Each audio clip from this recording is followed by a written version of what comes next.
Maintenant, on commence à avoir un peu de recul parce que c'est des phénomènes qui sont mesurés depuis plus de 30 ans maintenant, et donc on peut avoir une vue sur l'ensemble de l'Arctique. Alors on sait que c'est environ 1 degré par 10 ans. Le permafrost s'est réchauffé de 1 degré par 10 ans. Donc depuis qu'on le mesure, on sait qu'il a déjà pris plus 3 degrés.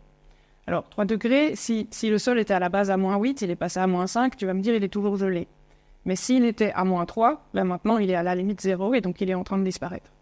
Et donc 3 degrés, ça fait une énorme différence. Ça, c'est la première chose. Qu'est-ce qu'on mesure aussi? La profondeur de la couche active. Elle, à l'échelle de l'Arctique, en moyenne, elle a pris environ 50 cm partout.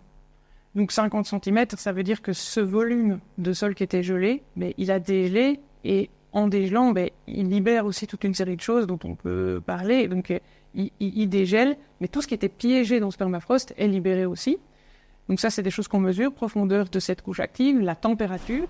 Alors qu'est-ce que ça provoque en surface? Donc qu'est-ce que nous, on peut observer à l'œil nu? Si on dégèle en profondeur, ça veut dire qu'on enlève la glace. La glace, elle joue le rôle, comme je disais, d'un ciment, donc elle occupe un certain volume, mais si elle disparaît, elle laisse du vide. Et donc qu'est-ce qui se passe en surface? On a un peu d'effondrement.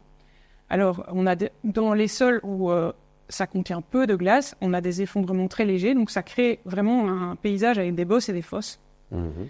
Dans certaines zones où le sol contient plus de 50% de glace, ça crée des effondrements sur plusieurs dizaines de mètres. Et donc ça, en Arctique, il y a vraiment des effondrements très profonds. Et on sait que près de 20% de l'Arctique est menacé par ces effondrements profonds. Et là, c'est pas du carbone sur 1 mètre qui va être explosé, ça va être vraiment plusieurs mètres, plusieurs dizaines de mètres. Donc ça, c'est ce qu'on voit à l'œil nu, donc le changement de paysage.